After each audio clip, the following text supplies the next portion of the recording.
Hi everyone, welcome back to my channel. So it's been a while since I've last filmed a video of myself talking to you guys, so I'm very excited today that I have time to actually sit down and have a conversation with you guys. So I hope you guys have been doing well. So in today's video, I wanted to talk to you about something that's very close to my heart because this is the topic that comes up most often in the emails that you send to me, because a lot of you are looking for a career switch, or you're thinking of transitioning from your current job to a business analyst role, or you're just not sure of what the next steps are and you're trying to figure out what kind of career transitions that you're looking for. And one of the topics that comes up the most is regarding rejections. And this is a topic that is very close to my heart because I've been rejected many times in my life as well. So in today's video, I wanted to share with you guys 3 tips on how to deal with rejections. So rule number 1, do not take no for an answer. And I'm going to share a story with you of how I was able to turn a no into a yes. So a little bit of story time. Back in university, I wanted to do as many things as I possibly could before I graduate. What that meant was that I had to delay my graduation by a year, but I was okay with that. And so I decided to pursue 3 different goals, which was number 1, to go on exchange abroad. And then number 2 is to apply for co-op opportunities so then I can gain some valuable work experience while I'm a student. And number 3 is to double specialize in both organizational behavior HR as well as MIS, which is Management Information System, or also called or rebranded as Business Technology Management at my school. So what that meant was there were some conflicts because there are certain courses that I needed to take in order to graduate with double specializations, but because of my co-op schedule, I wasn't able to take one of the final courses that I needed in order to graduate with double specializations. And this is something that it took me months of planning and talking to professors, academic advisors, assistant dean and director of our undergraduate program in order to get her approval in order for me to get this stamp of approval for the course substitution. Because without this approval, I was going to graduate without a double specialization,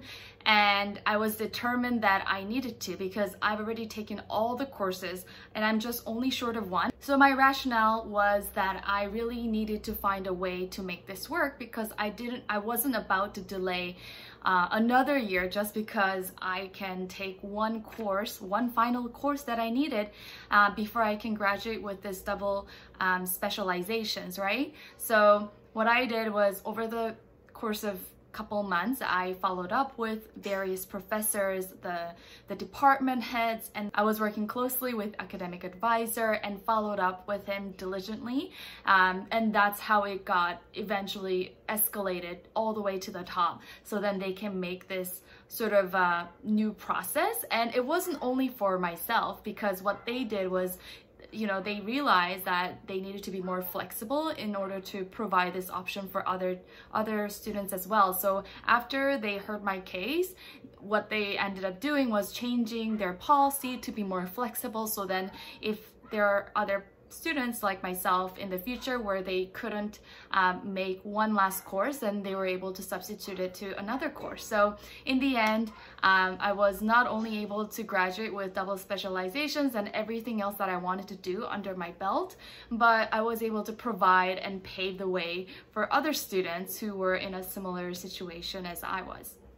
So this is why I think it's really important for us not to take that initial no. Like, don't take no for an answer. If you know and if you're determined to make this work, then find a way, right? And you also have to remember to pick your battles, okay? So just because somebody says no doesn't mean you need to like nitpick and fight it every single time when somebody says no, right? If somebody says no to you and that something is very important for your own personal growth and for your own achievement, then by all means, right? And I also know a friend of mine who got rejected from the final interview of his dream company, right? He got rejected, he went through different rounds of interviews, and at the final stage, he actually got rejected.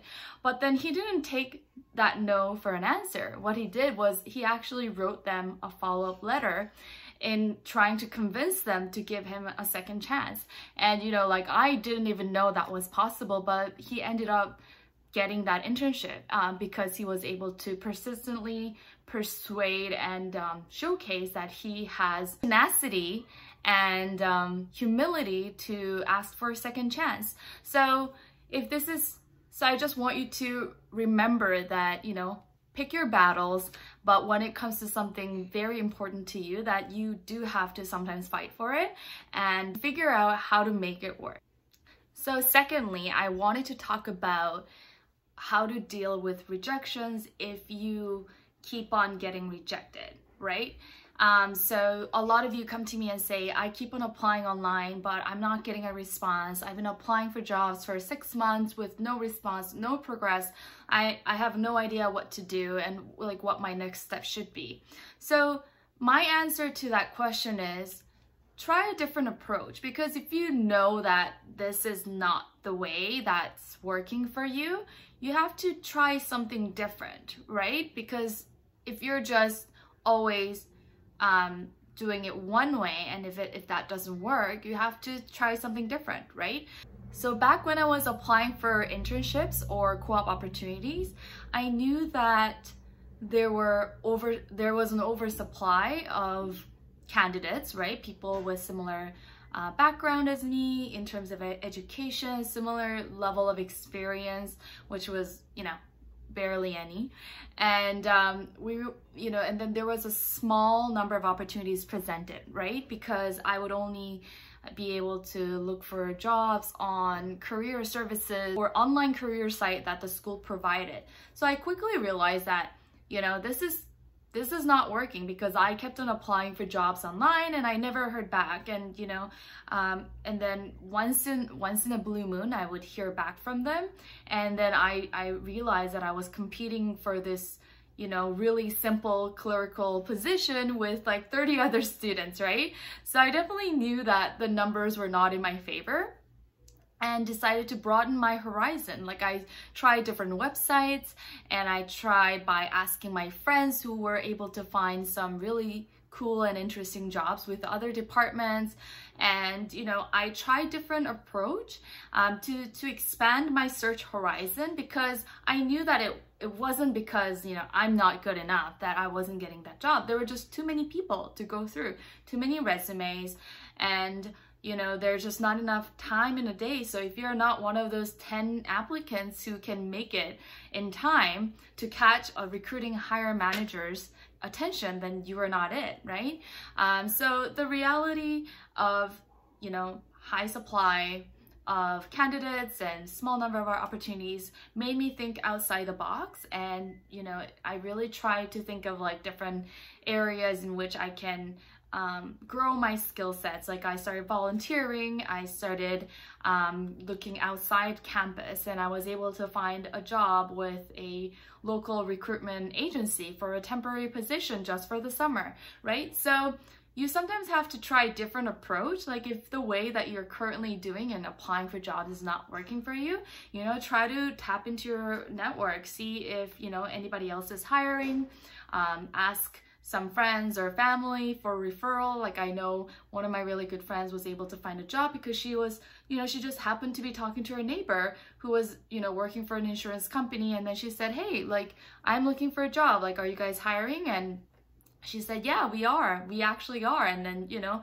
they were able to exchange emails, and then that's how she landed a job. So you just never know unless you share it with others that you're looking for opportunities. So, you know, that's an example of how just casual conversations and connecting with people around you can lead to really cool opportunities. And then in previous meetings, I've also mentioned, you know, setting up information coffee meetings with people to get a better understanding of what that organization does and what what the culture looks like, and just to be able to present yourself in a professional manner could definitely go a long way. As a student, you actually have an upper hand compared to other professionals because you can say, hey, like, I'm a student, I'm really interested to learn about your industry. Would it be okay if we have a quick 30-minute conversation about some of the career challenges and opportunities you've had at this company, right? So professionals are a lot more open and they're more responsive towards students. So I definitely highly recommend you to take a leap of faith and make that connection while you can, right? Another great way to connect with other people is to do it virtually. I know that in COVID times, it's a little bit harder to meet strangers and it's a little bit harder to connect with them in person, but that doesn't stop people from sharing information or be able to connect online. There are so many different Zoom meetings and virtual collaboration that's happening for different types of industry events. I know a lot of them are moving towards online setting, and I've seen a lot of people who's been hired in the last couple of months. They started a new career or they joined a new company virtually, and they're able to carry on because, I mean, thanks to technology, right? So I think we're just getting used to the new norms, but there are still plenty of opportunities if you're looking for one. And I would definitely highly recommend for you to attend some of them to get an understanding of the new industry standards or what's happening, and just to get a sense of where things are at. And sometimes, honestly, I think getting rejected is not the worst thing that can happen. And I've seen people who've been miserable because they did not get along with their managers, right? There was a huge cultural misfit, and they ended up, just resigning and leaving the company, even though they got their dream job or even though they ended up working for their dream companies, right? So sometimes getting rejected doesn't mean that there is anything wrong with who you are or your accomplishments or, your values or anything. It's really a simple miscultural fit, and maybe it's the personality. You just don't know what goes behind a hiring manager's logic or what kind of person that they're looking for. Because as a hiring manager, you also have to think about your team's dynamic, right? So there is also that team dynamics and cultural fit that you may not even be aware of. So I think, getting rejected doesn't really change who you are. It just gives you an opportunity to try something new, try it in a different way to see if you can figure something out. And the last thing that I wanted to talk about was the importance of following up. Just because somebody said no to you the first time doesn't mean that you should give up completely on that company, right? Maybe 8 months down the road, you'll have the right experience to reapply and get the position with your dream company. Or maybe you'll apply in a different department, right? The opportunities are limitless. So just because I didn't get in this time, I'm never gonna be able to work for company XYZ, right?